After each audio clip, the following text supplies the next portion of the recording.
अस्सलाम वालेकुम नाज़रीन, आप देख रहे हैं KPN HD और मैं हूं अली ज़ाली। इस्लामाबाद सदर तहरीक इंसाफ आज़ाद कश्मीर और मोस्ट सीनियर वज़ीर हुकूमत सरदार तनवीर इलियास खान ने कहा है कि वज़ीर आज़म इमरान खान की कॉल पर इस्लामाबाद में तहरीकी इज्तिमा सियासी बेरोज़गारों के खिलाफ तहरीकी रेफरेंडम साबित होगा। PTI से वाबस्ता तमाम कारकुन इस इज्तिमा में शिरकत के लिए बेचैन हैं। कश्मीरी अवाम को वज़ीर आज़म इमरान खान पर गैर मुतज़लज़ल एतमाद है और इस्लामाबाद D चौक इज्तिमा में आज़ाद कश्मीर के कोने कोने से कारकुन शरीक होंगे।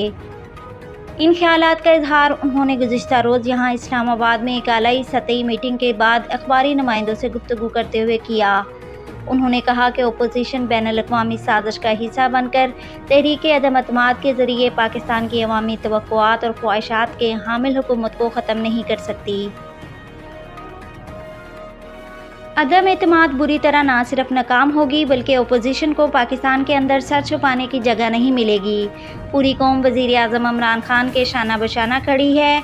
वज़ीर आज़म इमरान खान के इत्तेहादी जमातों के साथ ताल्लुकात इत्मीनान बख्श और बाएतमाद हैं, परेशानी वाली कोई बात नहीं। उन्होंने मज़ीद कहा कि मौजूदा सूरत हाल में पाकिस्तान के अंदर अपोजिशन ने गैर मुल्की साजिश का आलाकार बनकर पाकिस्तान के रोशन मुस्तकबिल को तहरीक करने की कोशिश की है।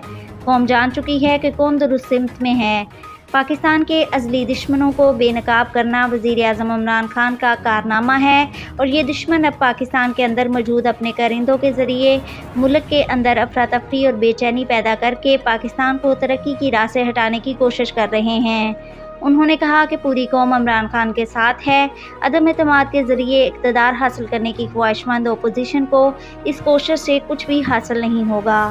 मज़ीद न्यूज़ अपडेट्स के लिए देखते रहिए KPN HD।